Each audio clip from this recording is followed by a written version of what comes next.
So today I'm welcoming for a fun, engaging conversation Suzanne, and she has a YouTube channel called Suzanne Non-Duality. And you also have a website, Suzanne Non-Duality. Is that right? You want to let us know what that is? Yeah, SuzanneChang.net. Suzanne Chang, all one word, .net. Yeah, Okay. So people can find your resources there. yeah. Awesome. Okay. So let's just maybe just introduce you. Tell us a little bit about yourself, whatever you want to say. Maybe where you came from, how you grew up, that sort of thing, just to orient us to you. Okay. Um, yeah, grew up in New York. Was quite a shy kid, very happy. Hmm. Yeah, was very interested in like God once I started to go to church and things like that. Um, yeah, goodness, what to do? I haven't thought about this for so long. Um, yeah, there was quite a bit of trauma in our household. Hmm. Just I think everyone had a lot of trauma. So I kind of became like I think the child that kind of was trying to make people happy, Hmm. trying Hmm. to be because everyone seems quite down. Hmm. I didn't quite know why. I didn't Yeah. really know their story and background, but I became, I think, just maybe someone who absorbed like their suffering, Hmm. but over time it became quite heavy for me. Yeah. And then it became really difficult to live. Hmm. And I didn't know why, but it was because I was suppressing a lot and trying to act a certain way, Hmm. appear a certain way, just a happy kid. Um, I can relate to that 100%, by the way. Like, that's exactly how I might describe my childhood. yeah, Like, I don't remember how happy I was when I was really young, but I definitely remember feeling suffering around me yeah, and like absorbing it. Like I feel like looking back, I was trying to sort of stabilize it somehow for other people, and I could absorb it, and but it clouds in, and then you don't have the resource, you don't have the capacity to manage it anymore. It just you identify with it at some point. oh Yeah. yeah. Mm-hmm. And also the things that people tell you, it helps you suppress stuff Mm-hmm. because it's like just be patient, like you know. Um, yeah, so I had a lot of that kind of conditioning, and like a lot of I think Asian cultures too, they don't encourage being expressive, being outspoken, and sharing your emotions. Mm-hmm. And so we didn't really talk that much, like Mm-hmm. in the household. Yeah. Um, yeah, and then I think My over, family's not. I was going to say my family's not Asian, but that's exactly how it was as well. I yeah, remember without even knowing I learned it, learning that you don't talk about this. Like you mhm. don't talk about your suffering. You don't. You just like it's just like a taboo almost. You kind of go through the motions, Yeah, masking, I guess you call it. Yeah, yeah, keeping up appearances and just yeah, like getting by, kind of yeah. thing. Yeah, yeah, I'm sure it's in every single culture. Hmm. Yeah.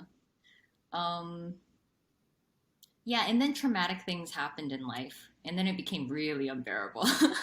Hmm. And then that's when I got into Eckhart Tolle, Hmm. Power of Now, and that was quite remarkable to hear that I'm not my thoughts. Hmm. Um, How and old then were you when that happened? When you read that book? I think I was like 23, 24. Hmm. Yeah. And then I would go to work and we used to carpool and I used to read like chapters in the book to people and people would be like, "Shut up." This girl is crazy. Yeah, Um, Eckhart Tolle is very much like that. Like, if you read the reviews of his book, most people are like, "This was life changing. It's a powerful transmission." Other people are like, "It's gibberish. It makes no sense whatsoever." Right. So yeah, if the yeah. ego structures are really solid, it can be more than off putting. It's like just you just totally don't even get it. You just overlook that kind of language somehow. Yeah. Yeah, yeah. Yeah, people say it's too dense, I just don't get it Mhm. or it's like holy it shifted my life and Yeah. yeah. Yeah, and then I got into like Buddhism. I got into everything actually. Just Hmm. anything I could find on YouTube, online, Hmm. anything that resonated. I tried trauma healing in so many different ways. Hmm. Um, got Did you obsessed. meditate? I did. I tried it here and there. Um, yeah, I traveled around places, going to retreats and stuff. Hmm. Um, yeah, I kind of wanted to be around monks because I thought they had the answer and would be the best to like guide me. Hmm. Um, so yeah, I ended up staying at a nunnery in India for a couple months, and yeah, it was during like the COVID lockdown, so I was quite lucky. Hmm. I just got a visa extension and was able to just stay there. Um, and that was How pretty was? beautiful. Yeah. I was going to ask, how was that for you? Yeah, I was like near the mountains. Um, I had something about the inability of putting myself first. So Hmm. that kind of forced me to be like, you have no choice but to be here. Hmm. Like, you might as well enjoy it Hmm. and stop feeling guilty about like putting yourself first and doing this for yourself. So I think that was quite nice to be able to be like, yeah, I have no choice. I can't go home. Um, yeah, and so I meditated. I um, before that, I had the guidance of a teacher who kind of showed me how to do a solo retreat, Hmm. and yeah, that was very helpful. I was Hmm. around nuns as well who were Hmm. just living there. Quite a nice environment. What did it mean for you to put yourself first?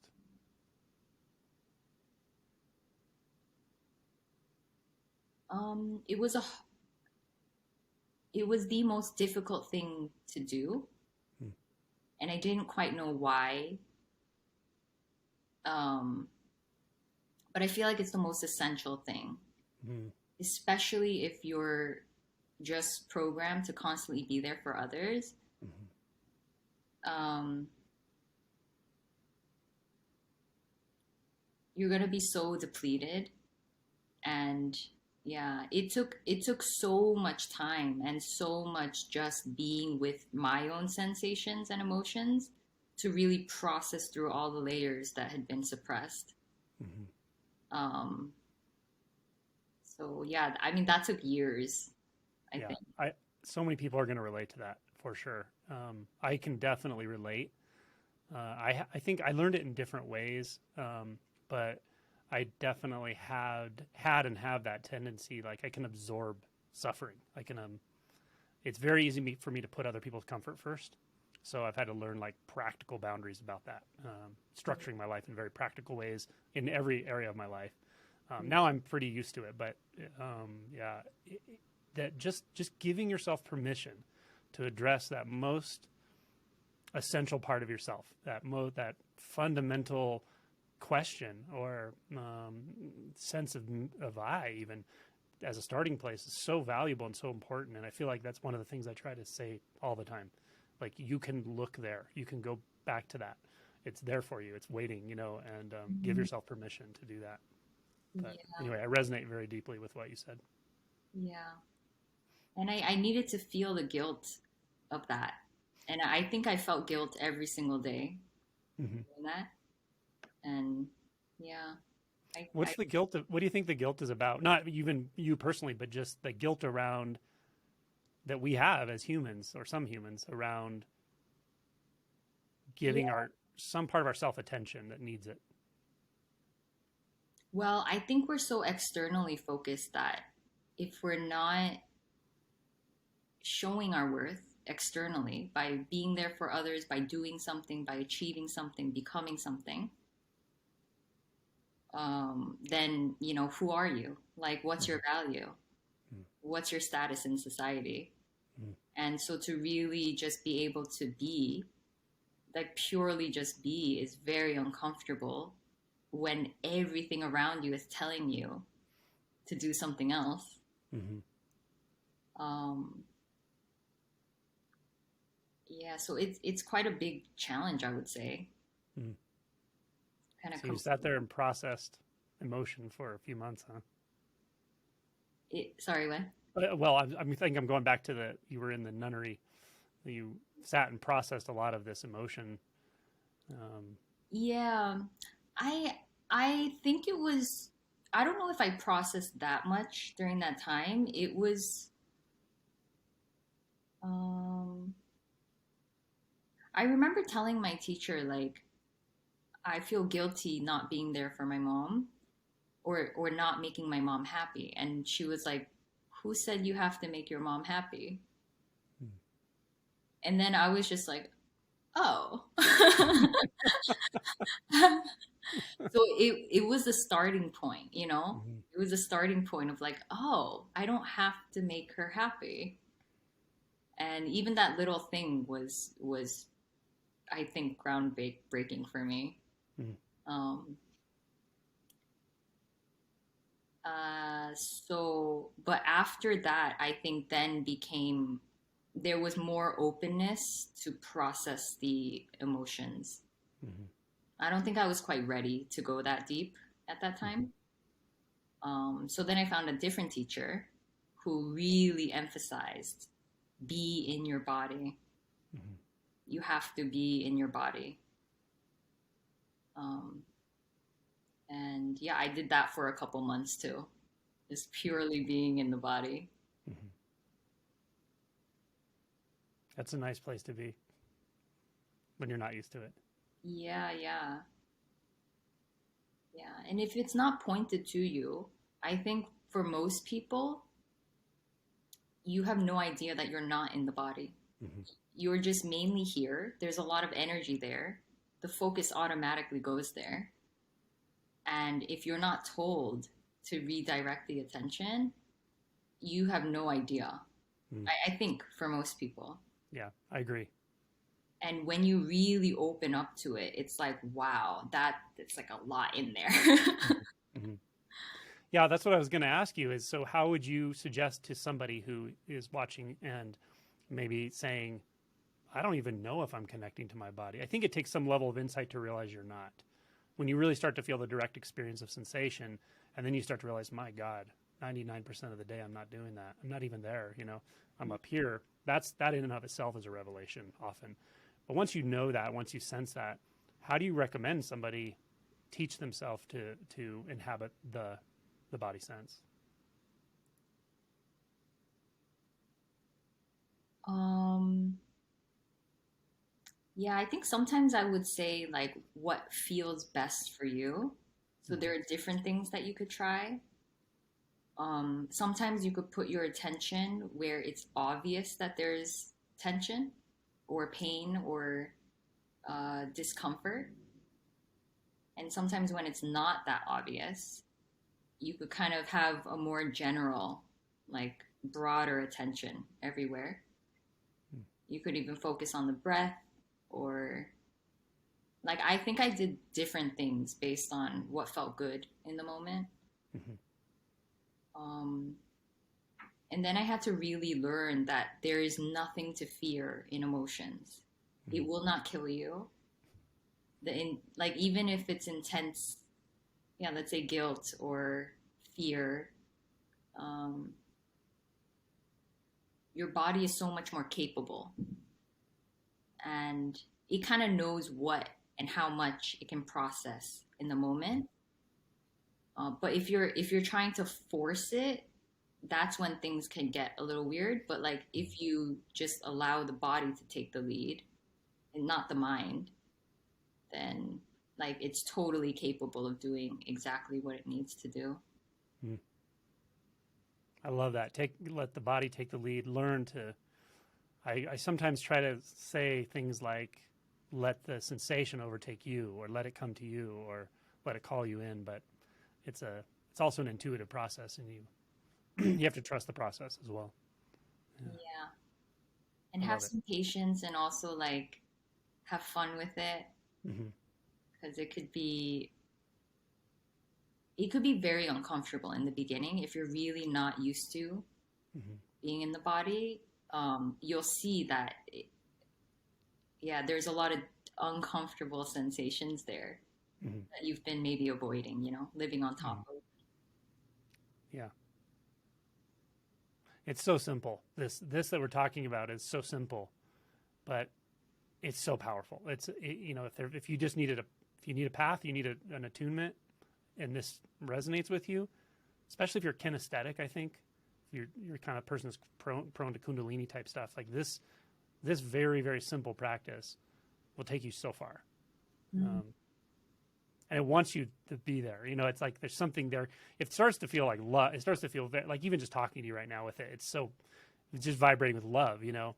But you're right that there's so many avoidance patterns and, you know, mechanisms that don't want us to go down in there. And it's not intrinsic to the body, actually. The issue's up here. It's what's pulling us back into the mind, saying, no, don't feel that. You don't want to feel guilt. You don't want to feel shame. You don't want to feel jealousy. Like those are just too intense. You can't handle that. So there's definitely some discord there at first when you teach yourself to do this, but just be patient, and it becomes profoundly enjoyable. And it's also where you've always wanted to go. Yeah. You know? It does really become delicious after a while. Yeah.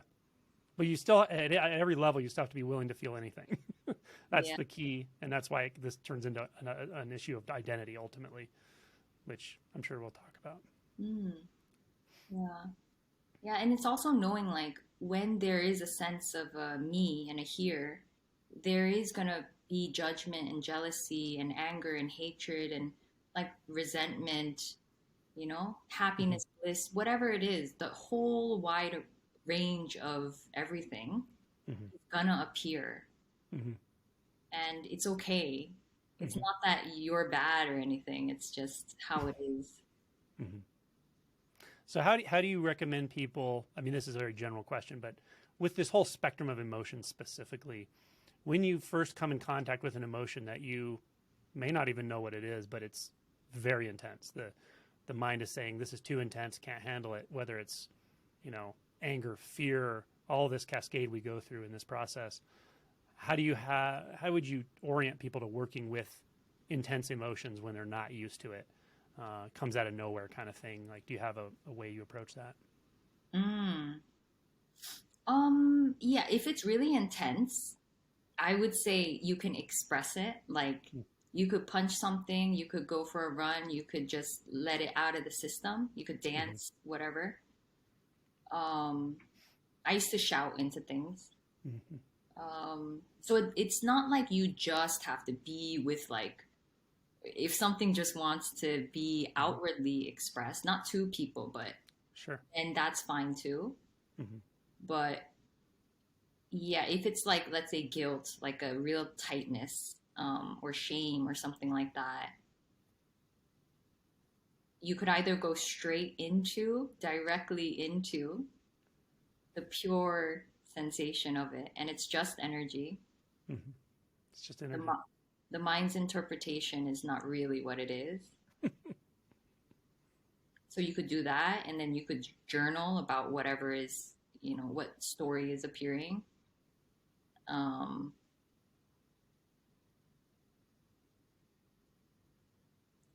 Yeah, I would say that's good. Like talking about what's happening is also helpful, but without the going into the the pure sensation of it or the allowance of it, you're not going to dissolve anything. You're not going to really get anywhere. Yeah. I agree with that. The especially how you said it's really just energy. That could be understood at the level of the mind, but it really is just energy, and especially with emotion. And each emotion has an energetic signature, and even that can become sort of delicious, can be very fascinating, but it's not at first. At first can be terrifying, you know, it can be really like destabilizing, disorienting, but just give it time and you will find like that energy, those energies are the energies of aliveness. They are your self-defense mechanisms. They are what they animate this physical form. They're amazing, but they are ultimately energy, and very cool. Yeah. I think it's just mainly difficult when there's been so much suppressed stuff, and then it becomes like, let's say, self-hatred. And then there's this like real aversion to the body and anything it's feeling, and even, let's say, judgment about the thoughts that are coming up. Yep. So yeah, so it's just taking it slowly, like little by Hmm. little. It's understandable that it got to that point. It's okay that it got to that point, Hmm. but yeah, you can softly like, Hmm. work your way down and know that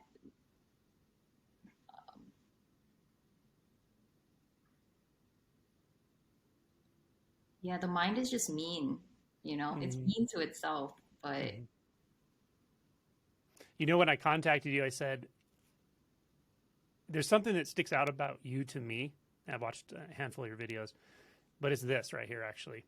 I don't know how it's happened, but you've digested this whole thing so well. And what happens, it comes around, back around in this at the level of heart. Like, you have so much heart you bring to this. I just want to acknowledge that, because if you can't embrace the darkest places that are in a human being, you're gonna have trouble with this work, right? oh And yeah.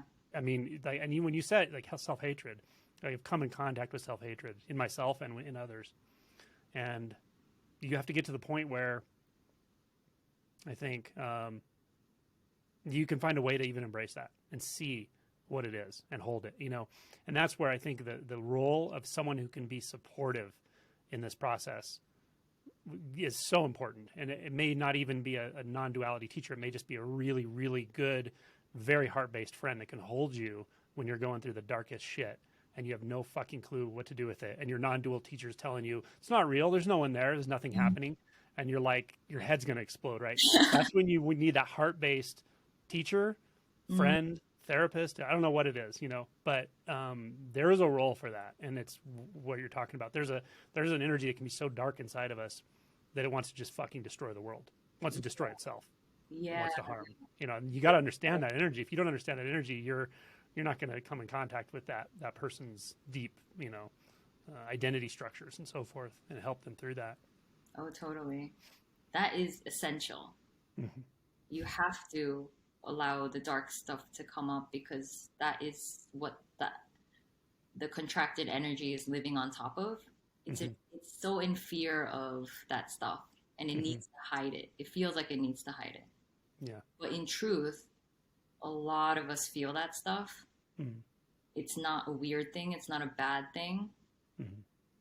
It'd be weird if it wasn't there Yeah. living, in this world. Yeah. Yeah. And I found for myself, when I went to the heart of it, I've done it many times in many ways and with other people now, and so forth. But what I find is the most vulnerable, sensitive, gentle spirit in there, really, really. And it's almost like the self hatred's a layer of protection over it or something. It's like, do not look here, do not go here. I will destroy before I'll let you come here. But Mm. it's just a subtle division, and both sides are made out of sort of love, right? Self protection of some sort. But the point I'm making is um, there's nothing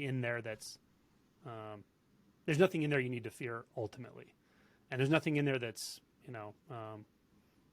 corrupted at all. Actually, you might find, I think, as what's his name, Nietzsche said, "Be careful when casting out demons; you don't destroy the best thing that's in you." Like, this is all about seeing and coming in contact with, or as Thich Nhat Hanh used to say, deep touching. Just keep touching deeper, deeper, deeper, and you'll always be pleasantly surprised. Yeah. Oh, nice. Yeah. Yeah, that's really beautiful. Yeah.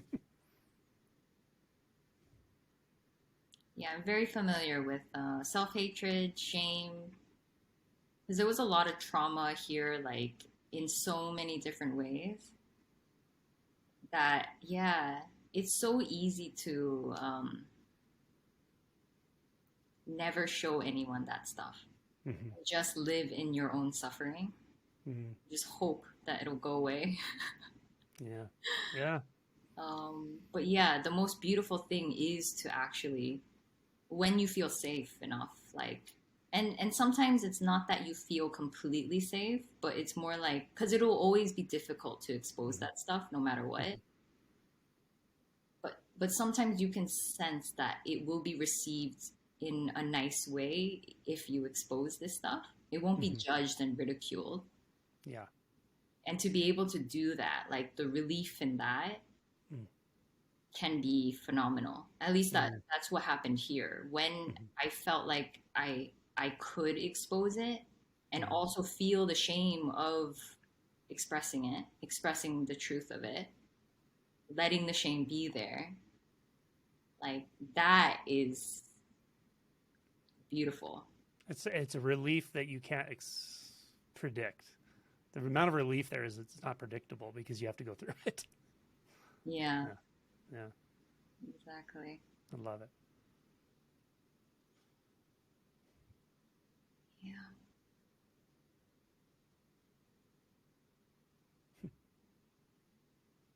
Yeah, people are in good hands with you. Mm, yeah, for you too.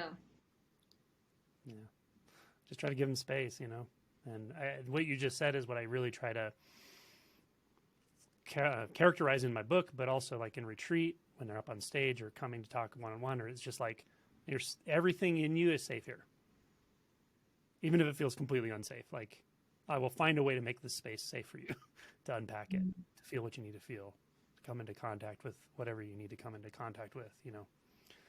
The matrix society, the human delusional whatever social program, it's full of messages that say it's not safe and that you shouldn't do it and that you'll be ostracized and you'll be criticized. All of it. It's frequent. It's everywhere.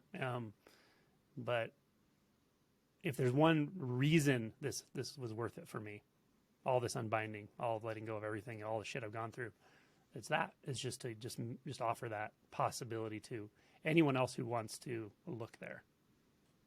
Yeah. Yeah.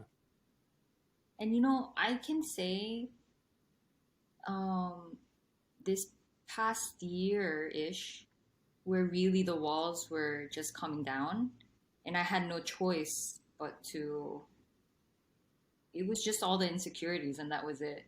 Mm-hmm. Like it was the most vulnerable this body has ever been. Mm-hmm. And sometimes there was a wanting to hide because it was so uncomfortable. And the body is also becoming quite like tender and open. Mm-hmm. So, things can become a lot more painful too Yes. as this is happening. Mm-hmm. So it's quite a lot. Um, it's quite new for the body to go through Mm-hmm. that. But and this body is still I can't call it a name, Mm-hmm. but it still seems like there's insecurities. But the only thing that has really shifted is that it's okay now. Yeah. It's Mm-hmm. okay that this body has its quirks. Mm-hmm. It's maybe still untangling some remnants of what the trauma did, or not what the trauma did, but the constriction around it, the needing to hide Mm-hmm. that stuff. Like as that's loosening, there's still debris and remnants that need to maybe act out, Mm-hmm. and that's okay. It's not like it's just gonna vanish all Right. of a sudden. Yeah. Yeah. Yeah. It is. It's a common question is like, is there an end to this whole thing, right? And for me, it's a very paradoxical answer. There's definitely an end to this self structure. It's something walks out of the other side of that, and I don't even know what it is, that doesn't mean that the unbinding or the the commitment to seeing and feeling everything ends. In fact, it almost amplifies it, and it never stops. Like because to say that you are finished, it's like that doesn't make sense. Things just get subtler and subtler and subtler. So you become more sensitive to the more subtle, and the body does get. For me, I know exactly what you mean. It becomes so porous, Mm-hmm. incredibly sensitive. It's like you're just this vast sense organ, and it's not like you're going, "Oh, I'm enlightened. I'm not going to feel that." Like you feel literally everything, Yeah. but it doesn't stick anywhere. It's very strange. It just transmits through, and it's a very paradoxical thing to talk about. But when I'm talking to you, and this doesn't happen with many people, I'll be honest. A handful of people I've ever encountered. When I'm talking to you, I feel this thing that's so paradoxical and beautiful, and that is where no self, the realization of no self, meets the expression of unconditional love. Like those are literally the same thing to me in one sense, and it's very paradoxical in that you don't get anything out of you don't get, there's no cookie at the end of the realization process. It's cessation. It's something stops. It's over. It's like lights out. It's over for you. And yet when that occurs for someone, and I've seen it, like, again, a handful of people go through it. I've actually watched it. I can't deny the fact that it's a radiant love coming. I just feel it from that person, but they're not acting that differently. It's not a romantic love. It's not even a nurturing motherly love necessarily. It can take those forms. It's what's not there that is the loudest thing to me. And like, I just feel it. And that's the beauty of this whole unbinding that, was spelled out 2,500 years ago by Buddha. And I think there's no doubt that the process, however you want to call this, I just call it the realization process, culminating in the end of the self-structure, the subtle self-structure. That's what really matters. And from then on, it's a matter of, for an individual practitioner, if they're interested in taking this as far as if they can. And from there on, it's just a matter of how that, and you don't have a choice in it, how that's going to, as Adyashanti says, become a benevolent presence in the world. You may just be the Buddha underneath the bridge making shoes for passersby, and no one even knows it. You may be a teacher, you may not be a teacher, but there's something that gets transmitted through that, and it's extremely valuable in one sense. And at the same time, none of this really matters. Yeah, So, yeah.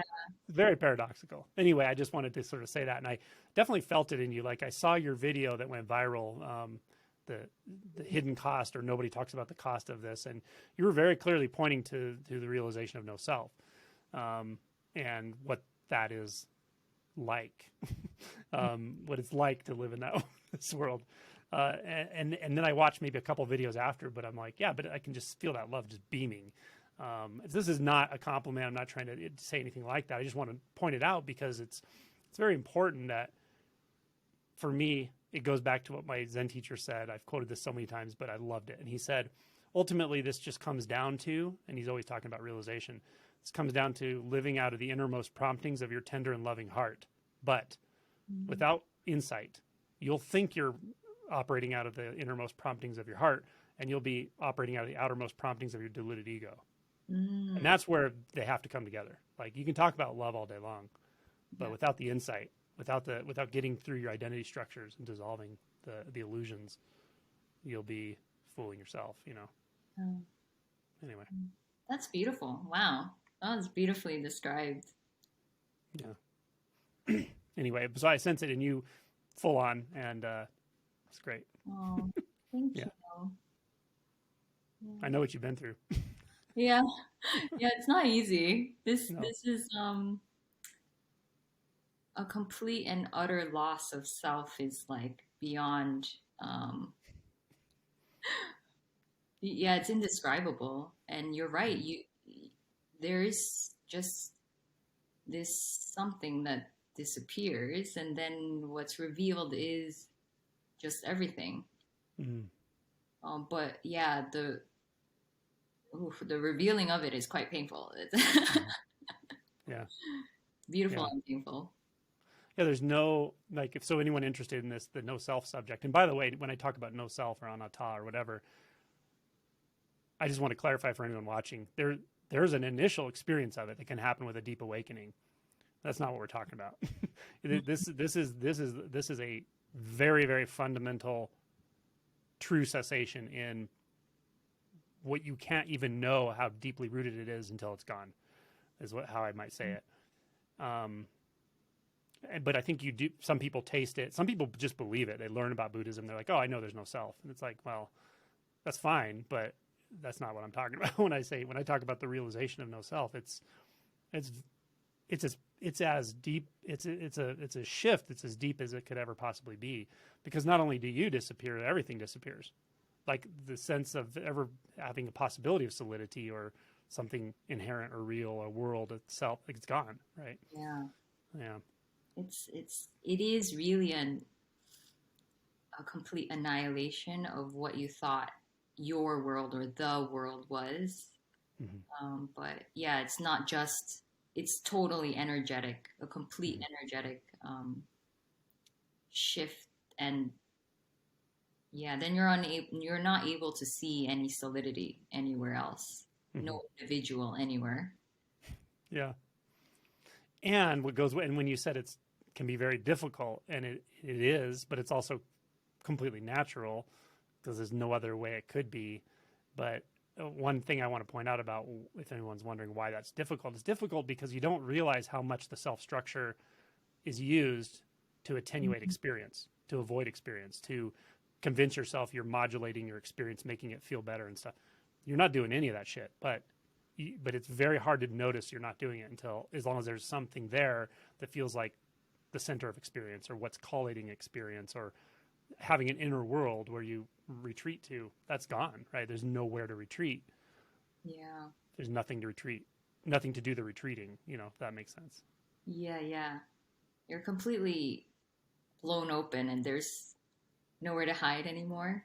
Hmm. It's clear that there was never an escape from all the energies in the body. Like you need to go through it in a way, one way or another. And yeah, And yet, would you trade it? Would you give it back if you could? Would you undo that if you even had no, that not power? at all. Yeah. There, while it was happening, when it was really like, whoa, what did I get myself into? um, there was, I I forgot how long, but a while where I was like, can I just go back, Right. please? Yeah. Can I just, Too much, too much, too much, too much. And you're like, yeah. and then you're like, well, shit, I don't even know what could even say too much. Like, it's, yeah, Yeah, and you know that there's no turning back at that point. It's just, yeah. but for here, it was more like, yeah, why, where could I have prevented that much suffering in my life, and where could I have mended it? And there was so much of that going on. Hmm. Um, but after all of that was processed, it was really clear that I would not trade this for anything. Hmm. Um, yeah, you can't. It seems like now there was a huge people pleaser here, Hmm. and I'm not saying it completely went away because it's just the conditioning of this Hmm. body. I don't label it as that anymore, Hmm. but all I can say is that I can't accumulate pain anymore. I can't like Hmm. suppress anything. So like if I'm frustrated, if this is too much, I will say it, and Hmm. there will be actions taken to lighten the load, or yeah. Yeah. Like it's just obvious. What feels right and wrong, not on a Hmm. mental level, but like this is a no, this is a Yeah. Instinct. It's like it's your it's a instinct or intuition. Intuition can mean different things, but for me, in one sense, if there's anything guiding anymore, it's like a sort of intuition, but it doesn't feel like a personal intuition. There's just a knowing. It's like it's quite binary sometimes, like yes or no. It's like no, that's just not the, not even that there's a decision. It's just like that's not going to happen. This is going to happen.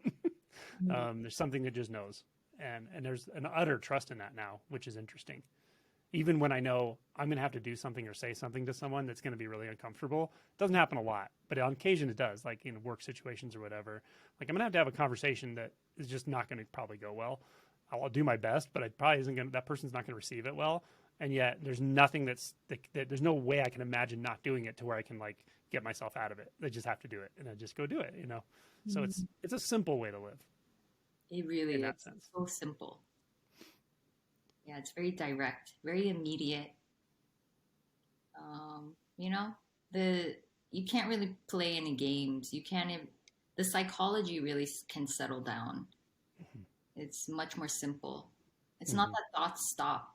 I can still Mm-hmm. think and the body still functions with thoughts, but yeah, it seems to a large extent just very functional. Mm-hmm. But I can still have a very personal conversation with my sister, and it's still enjoyable. And Mm-hmm. Yeah. Yeah, I find the same thing, that it's simple in the sense, and the psychology calms down. I love how you say that, because I think for me, it's been progressive over years where I do have less and less interest in any kind of story because I have trouble even following it after a while when people say this complex thing they're going through. And I'm like, I mean, I'm not going to say it to them, but I'm like, I can feel it. It's not even happening. Like, that's really not happening. Like, you're just feeling a little bit of grief or something, but you don't know that. And that I can feel that in people often, but I'm okay with it. And I'm patient with it. But that's a lot of the times, like, what I feel is really just an emotion here, and you don't know what to do with it. So you're doing the comfortable thing of telling me a story, you a story. And so the whole way we use communication a lot of times is externalizing our internal psychology, I notice. And I just noticed there's less and less to say. I mean, I still talk to people, but over time it's just become kind of obvious. Like our internal world thoughts, beliefs are often tied into identity, and then we often externalize that in communication to go into a sort of complicity to keep identity structures operating. And most of it's just not really necessary. Yeah, it's just not real at all.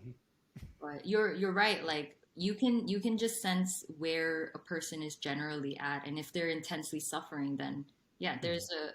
there's an openness to just hear it out and then Yeah. guide them maybe more.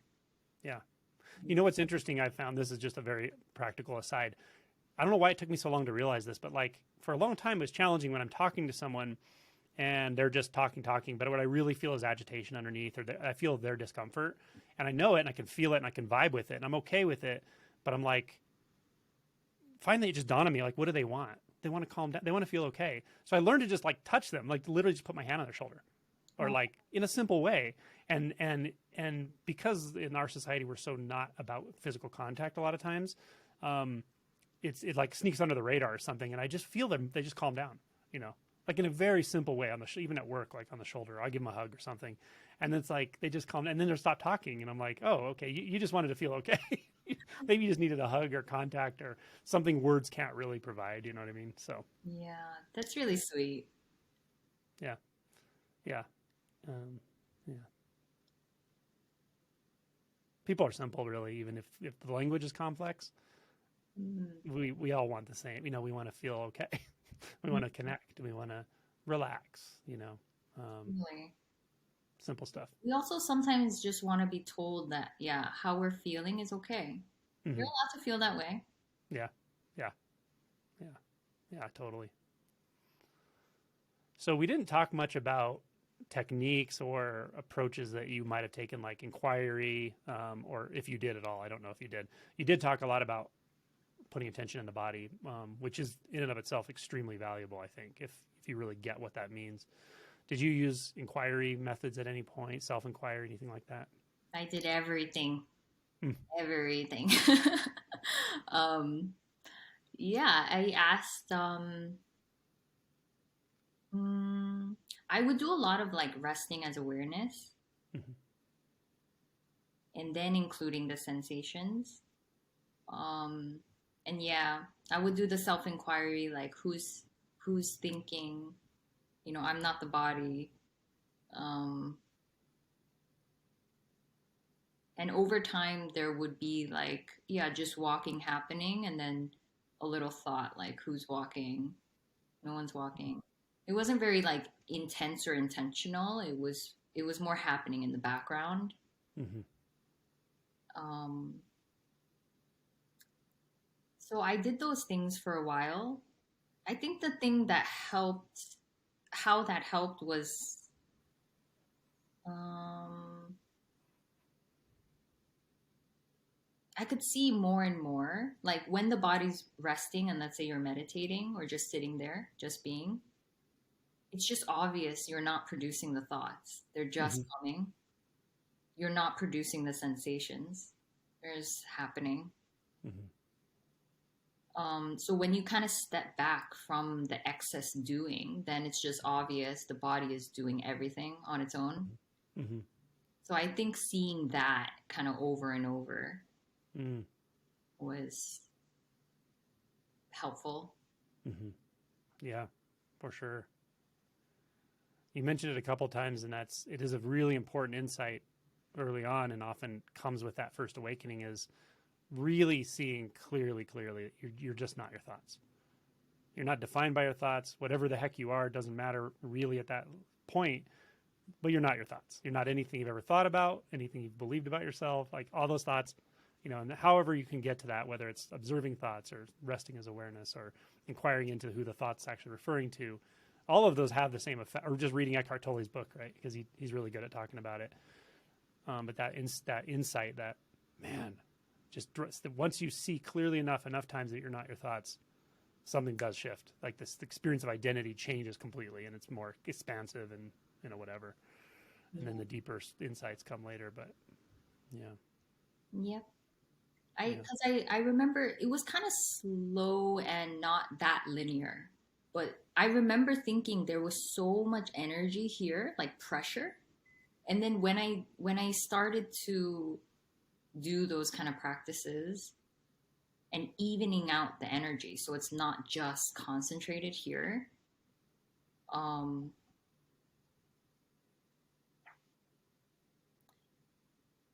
yeah, I feel like the body was just able to be more at rest on its own, Mm-hmm. and yeah, it also just gives general like health benefits, I think, because yeah, if you're way too caught up in thoughts only, like that's a pretty horrific way to live. Mm-hmm. Yeah. The other thing that came to me when you were talking about noticing not only that thoughts just come and go and there's no one making a thought or whatever, also sensations, emotions, is that part of what we're talking about is just however you do it, giving yourself space and time and non-distracting to just sit there and experience this. It's really not necessarily a practice. Like in Zen, they might call it shikantaza. It's like doing nothing. But if you really don't do anything, if you just sit there and experience, you will notice that I think a lot of what makes us feel like a dynamic self, like a contracted self, like a struggling self, is our reactions to these things. Like you realize, I don't have to react to a sensation that feels kind of like hunger, maybe, or something in the moment. It's just like, oh, it's a sensation. Or maybe there's a twinge of sadness. Okay, it's a sensation. Comes, it goes. And I think doing that alone, and retreat is helpful. We realize how much we actually react to all that shit without even knowing we're reacting, not Mm. even knowing we're reacting. And some of us that can just unbind by not reacting and just realizing over time there's like nothing there to react, actually. There's just a bunch of experiences, Mm. you know. Yeah, nice. Yeah. So So you're you, really into Zen. well, maybe, yeah, I don't know. I did Zen for a while, so Mm. as far as structured practice and traditional practices, that's the one I know about because of that. So yeah, Mm. yeah. Um, so you've worked with people, or you do work with people now who are going through this whatever this is, this unbinding process or waking up. Um, what have you found? Do you have a style? Do you have a way you work with people, or is it just completely intuitive and changes all the time? Or Mm. Yeah, I think it's mainly just intuitive. It does seem like there's more information gathered every time the longer I do it. mm-hmm, So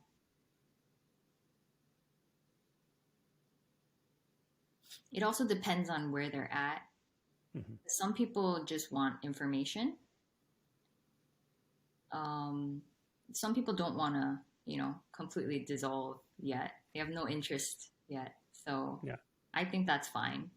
mm-hmm, And then if someone is really going through, like, they're feeling a lot of fear and a lot of stuff seems to be coming up, um, then yeah, I'll work with them just bodily, energetically, and also just put their mind at ease where I can. mm-hmm, Um,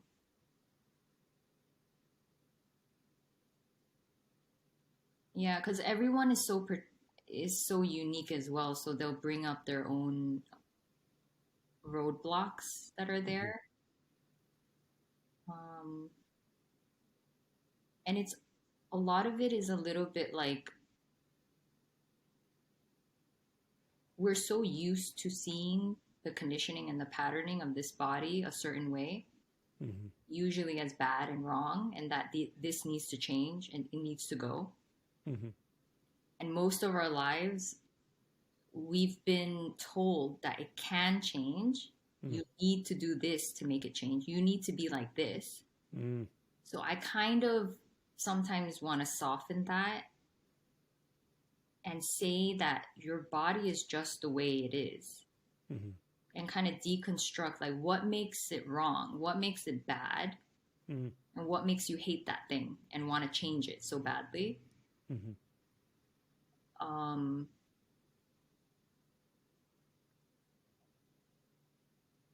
because how I can describe it here was like there was more and more of a seeing of the innocence of like the coping mechanisms, the insecurities that were popping up. Um,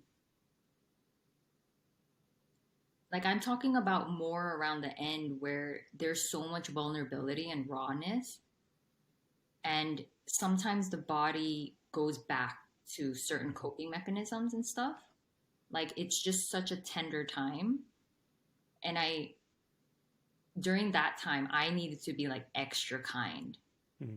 because I had related to those things in such a judgmental way before.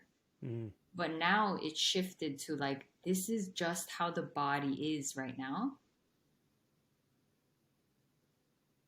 You're not creating that. And like, just for instance, I would like overeat sometimes. Not overeat, but like eat junk food. Because the identity was such a health freak Mm-hmm. in such a constricted way that it really needed to go the opposite way for a while. Mm-hmm. And I needed to soften the judgment around that. Mm-hmm. It doesn't define you. Yeah. It's just understandable why it needs to go the opposite way, maybe for a while. Mm-hmm.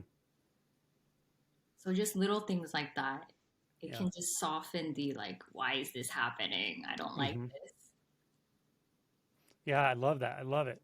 One of the things I tell people if I start, I don't know, texting with someone new and they're waking up or interested, one of the first things I tell them is like, okay, I don't need to take anything away from you. I'm not here to remove anything.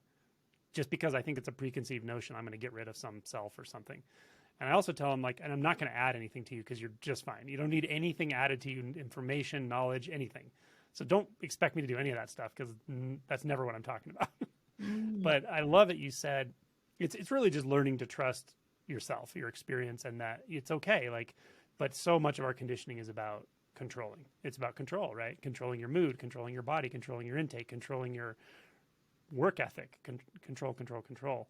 And if nothing else, it's very convincing that you're actually doing that. I mean, you're not actually ever doing it, which is really bizarre when you figure that out. But it sure seems like it for a while. And I also love that you said sometimes you have to, because you've sort of, let's say, compensated in one direction your whole life, when your identity structure starts really unwinding, sometimes I'll tell people, don't be surprised if you find yourself in surprising situations or doing things you never thought you would do. You know, as long as they're safe, generally, don't be surprised because it usually happens. You might, if you're the one that always follows the rules, you might find yourself not following the rules suddenly for no good reason. But also there's some intelligence there. You're like, oh yeah, I can feel that. Like the rebellious side of me has been suppressed and it has knowledge. It has intelligence. It knows when there's bullshit going on and it wants to, rear its head for a while. Exactly. So yeah. And yeah, this usually is not such a pretty process, and like it's not that predictable as it was before when it really seemed like you had control in everything. And when that's softening, it's like kind of understandable that there's this interplay of like, I still kind of feel like I'm in control, but like, oh my God, it's just happening and it's just doing it. And so it's quite a confusing time. I think, excuse me, I think not only is it a confusing time, I have like a high sort of threshold, I think, for someone being a teacher of this, of working through this because of stuff like this. But that's a time when people can get some bad advice, actually. Yeah, totally. And, I see sometimes I'll see someone who has they seem to really be, they have insight, they have experience. A lot of times they're maybe in a traditional way of thinking, like certain kind of Buddhism, but they have still have a very structured idea of what it's all about. This whole thing, realization, spirituality, the stages, all the stuff that's going to happen. And sometimes I'm just kind of waiting until that starts falling apart, because it has to fall apart. Because if the last thing you hold on to is your idea about what spirituality is, or your own spiritual history, that's still just something you're holding on to, and you've got to let go, and you will let go at some point. And that's what it starts to look like and feel like. Like, what the fuck is going on? This isn't spirituality anymore. This is my life turning upside down. Like, what is happening here? But if you're open to it, you start to feel like, I mean, I wouldn't personify it, but you feel forces that are totally beyond you coming to your aid. It literally will put you in a situation that you couldn't have thought of to construct, so that you can feel an emotion that you just aren't used to feeling, like jealousy or something. And you'll be like, whoa, holy shit, I can feel that, or whatever it is, like life is brilliant in that way. And at some point the wheels come off. Like it gets just very different. Yeah. Oh, that's so cool. I could feel myself being like, oh, that's what was happening here. Oh. So fun. I love Adyashanti has a nice way he says, he's like, when you first get interested in spirituality or whatever, it's like you see a beautiful celestial body, like off in the distance, like a planet or a star or a nova, and you're fascinated with it, right? So you want to get closer to it, and you get closer and closer, and it becomes the most interesting thing to you. And all of a sudden you start to feel the gravitational pull of it. And then you realize you've gone beyond like the event horizon. You can't get back out of it. And now it's not only pulling you towards it, it's like pulling molecules off of you. And now it's like a process you can't stop. And that is a different feeling. Then you really find out what surrender is about. You don't really know what surrender is when you think you're surrendering. When you're being surrendered, that's a different deal. That's such a good point, where there's like a choiceless immersion in what's happening. Like you cannot, the mind can still be fighting a little, like, oh my God, I don't want this, but it's happening. That's it. Like it's a completely different feeling than when the structure of identity is stronger. Yeah. It really felt like, wow, this is what it feels like to not have free will, to really see in the body, like, oh, okay, I have no control. I'm not in charge of this, whether it's, and then again, like that spiritual identity sometimes is the holdout. Like that spiritual identity does not like this. It'll look at it and be like, no, that's not how spirituality goes. But at some point it doesn't matter. It's going to go that way, and you feel it and you see it and you can't deny it. Then you're along for the ride. There's that, to go back to Zen again, there's the sixth Oxfording picture is like when he mounts the bull, but he starts playing his flute. That's the mature way to mount the bull, but he's backwards on the bull. The bull is your true nature. So the bull is going wherever the hell it's going to go. He's riding it backwards. He doesn't give a shit. So he's like, well, I might as well play my flute while all this happens. I know I'm not going back, that kind of thing. Oh, nice. Yeah. That rings true. At a certain point, it is like, yeah, it's just, Yeah. Hey, it's fighting or not what you thought it was going to be. Even when you learned everything you wanted to learn about spirituality, now you're realizing it's not really what you thought, because whatever you thought it was a coping mechanism, and it's what you thought you wanted. But you realize what you thought you wanted never got you peace anyway. So. Right. Yeah. That was beautifully described. It's the whole spiritual path, everything that I believed, all the concepts, all the ways of being, it was shattered along the way. Like I really saw, oh my God, like yeah, so no rules to follow anymore. No guidelines. You're completely pretty much free fall. So beautiful. So beautiful. And you can't say like the self wants that, because any self structure is going to try to orient somehow and find its footing and stuff. But there's some just fucking beauty to it. It's so beautiful, but it requires absolute, complete surrender, and there's no other way. That's how this goes. And it's also nature. Like you just look at, now when you look at an animal, you understand that innocence. It's so beautiful, everything, the way everything moves is so sort of miraculous in its randomness, I guess, in a way. Yeah, you could see the total innocence in everything. Like Mm. when you really feel the absolute innocence, I don't even know what I mean by that word. It's just life, you know, Mm. everything is. And Mm. it's like it's miraculous when you really see so thoroughly that no one is in control. Mm. Yeah.